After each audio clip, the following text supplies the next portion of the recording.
Hello physios, I welcome you all to our channel physiotherapy.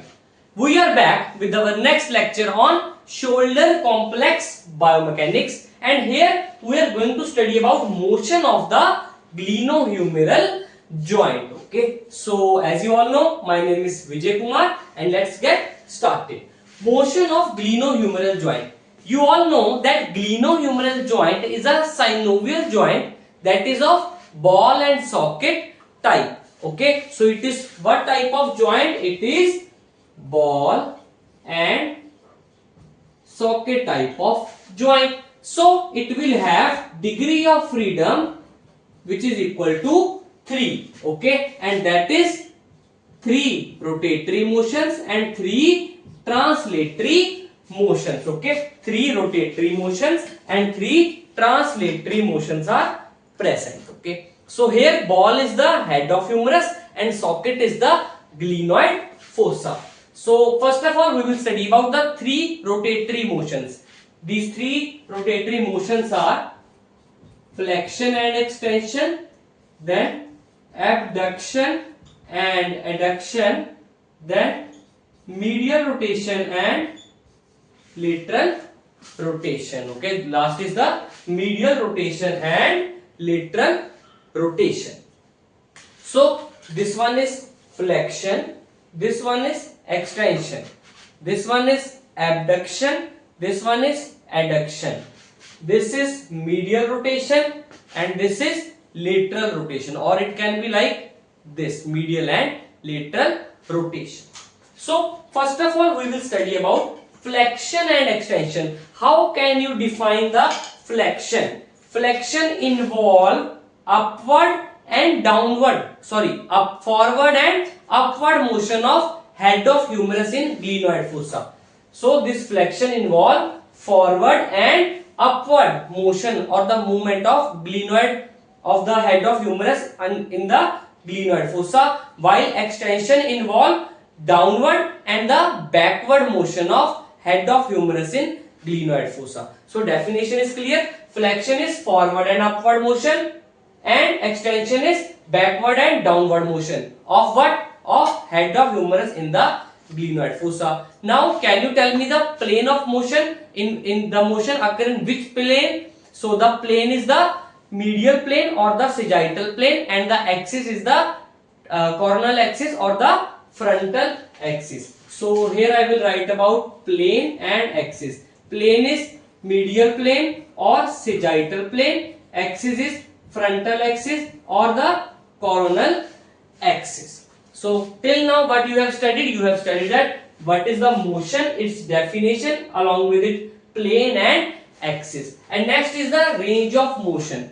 Flexion, extension. Range of motion of flexion is 90 to 120 degree. You will think that why I have not written it as 180 degree, because that total flexion which is 180 degree, it is a complex motion which involve the motion of AC joint, that is acromioclavicular and sternoclavicular joint along with scapulothoracic. But purely at glenohumeral joint motion is 90 to 120 degree and extension is 0 to 50 degree. Okay, so this is about the flexion motion.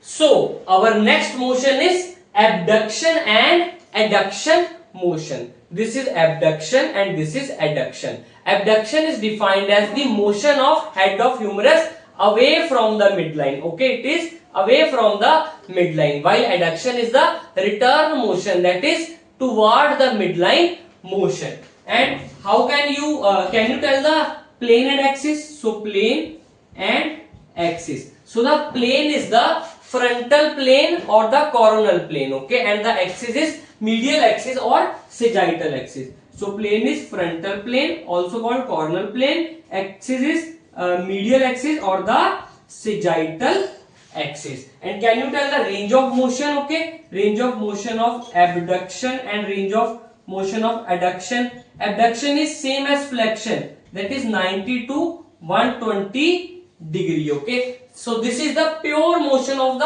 glenohumeral joint, and this 180 degree abduction involve the motion of other joints also. and adduction is referred to be 0 degree. Okay, that is the return motion from 90 to 120 degree. But you will say that sir, I can do this adduction also. Okay, and this adduction, which is also called the cross adduction, is done by the motion of other joint, that is the AC joint and the scapulothoracic along with the sternoclavicular joint, and that particularly is about 50 degree. Okay, 50 degree. So whenever we do this cross adduction, this angle is 50 degree which is formed. Okay, so are you clear with abduction and adduction motion? Yes. And now one another important thing is that abduction motion, whenever done from the neutral position or the medial rotatory position. So please stand up and do the medial rotation and try to do abduction. It will be limited. And now for the second time, do lateral rotation and do abduction. It will be very easy. Why? Because whenever we do the medial rotation or in the neutral position, there occur the contact of the tubercle of the head of the humerus with the coracoacromial arch, which produce the resistance to motion. So you can say that this motion is more in the lateral rotation position of the shoulder joint. Last motion of the shoulder joint, that is the glenohumeral joint in particularly, is medial rotation and the lateral rotation. How can you define medial rotation? It is the rotation of head of humerus toward midline, and lateral rotation is rotation of head of humerus away from the midline. Okay, and what is its plane? Definitely rotatory motion occur in the transverse plane or horizontal plane, and axis is the vertical axis, also called cordocephalic axis. Okay, so are you clear with the axis and plane? Also another important thing is the range of motion. Okay, medial rotation and lateral rotation. Medial rotation is about lateral rotation is about 80 to 90 degree, and medial rotation is about 70 to 80 degree. Okay, this is like this. So whenever we do 90 degree abduction and position is like this, we do medial rotation. Okay, it is often less, while whenever we do the lateral rotation, it is about 90 degree. And why does this occur? It occur due to the contact of the tubercle with the glenoid anterior rim. Okay, whenever we do medial rotation, the tubercle come in contact with the anterior glenoid rim or the anterior glenoid fossa. Okay, and here also the motion, which is the rotatory motion, is more whenever we do abduction. From here you can see that the rotatory motion is very less in the neutral position, but whenever we do 90 degree abduction, you can see how much I can do medial and lateral rotation. Why? Because after the 90 degree there occur no contact of the tubercle with the anterior rim of glenoid fossa. Okay, so this is about the three range of motions. What are it? It is flexion extension, abduction adduction, medial and lateral rotation. We are done with its axis and plane and along with the range of motions. And here also we can apply convex concave rule. This is the head of humerus, which is convex in shape, and this is the glenoid fossa, which is concave in shape. So now we will study about its arthrokinematic. This whole is the osteokinematic. Okay, that is motion of the bone. That is extra-articular, that is the motion which we can see from outside. But now we will see the intra-articular motion, which is often very important to achieve these ranges. Okay, so under the flexion. Okay, so first of all we will just recap the convex on concave rule. Whenever a convex surface move over a stable concave surface, the rolling and the gliding or the slide occur in opposite direction. So whenever I am doing flexion, it is anterior roll, but slide or the glide is posteriorly. So in flexion I will write that it is anterior roll plus posterior glide or slide, and I will prove it from here. In flexion bone move like this. Also you can see that there is the gliding of the head of humerus which is occurring posteriorly, and also you can write that glide as slide also. Okay, so in flexion, whenever I do flexion, it is anterior roll and posterior glide or slide. In extension, it will be opposite, that is posterior roll plus anterior glide or slide. Okay, is it simple? Whenever I do extension, the roll is posterior and glide is anterior. Okay, so in abduction, it will be upward roll and inferior glide, that is superior roll and inferior glide. So it is superior roll plus inferior glide or slide. And in adduction, definitely it will be opposite, that is inferior roll plus superior glide or slide. Okay, it is very easy. Whenever I do abduction, it is superior roll but the glide is inferior. You can see bone is moving upward but the head of humerus move downward, and whenever I am doing adduction, bone come downward and the head of humerus is going or gliding upward. Okay, that is superior. Last is the motion of medial rotation and lateral rotation. Whenever I am doing medial rotation, there occur anterior roll and posterior glide. Okay, you can see like this. When I am doing medial rotation, head of humerus is gliding posteriorly and roll is anteriorly. So here is also anterior roll plus posterior glide or slide, and here it is posterior roll plus anterior glide or slide. Okay, so this is all about the arthrokinematics of the shoulder joint, that is the glenohumeral joint. In particularly, you can draw the table here. Okay, so let's just recap this particular motion. Okay, rotatory motion are flexion, extension, abduction, adduction, medial and lateral rotation.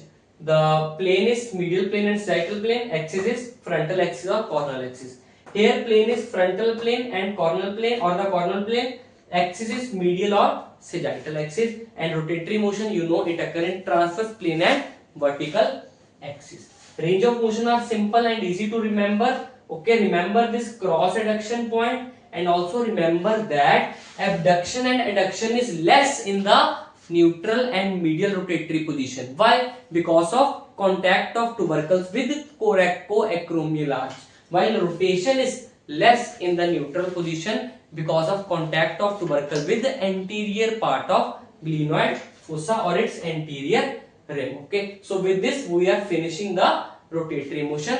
Now we will move toward the translatory motions. Under the translatory motions, we are having three translatory motions, and they are anterior and posterior translation, then superior and inferior translation, then medial and lateral translations. Okay, so these motions are like this: anterior translation, posterior translation, superior translation, inferior translation, then lateral or translation or the distraction, and the medial translation. Okay, so there is less evidence to support these kind of motion. Yes, these motions occur, but there is not, we can say, accurate values for these particular motions, and these motions or the translatory motions are more when done passively as compared to actively. And I want to add some point that this superior and inferior translation occur in abduction and adduction motion. And here one thing is important to remember, that up to 60 degree of abduction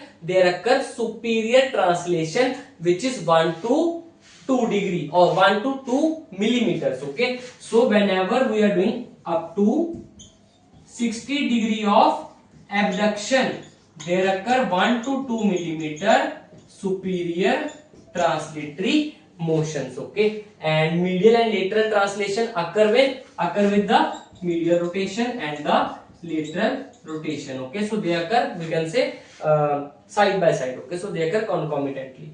Also, the anterior and posterior translation, it occur in the flexion, extension. Also, some sort of it occur in the abduction and the adduction. And whenever we do it actively, it is less than 5 mm, but when we do it passively, it can move up to 20 mm, that is 10 to 20 millimeter. Okay, it is millimeter. Okay, so this is whole about the translatory motions. So as there is, we can say, less content about it, so you can just remember the name of the motion and remember just one point, that up to 60-degree abduction there occur 1 to 2 degree of superior translation, and after that the we can say there occurs stability. Okay, no superior translation occur after 60 degree of abduction, and these motions occur in the associated motion, that is medial and lateral motion occur in medial and lateral rotation, while anterior and posterior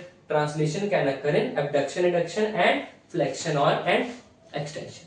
With this we are completing the motions of glenohumeral joint. Hope you understand this lecture, and very soon we will be coming with the next lecture on the shoulder complex biomechanics. Till then, you keep on studying. Thank you to one and all.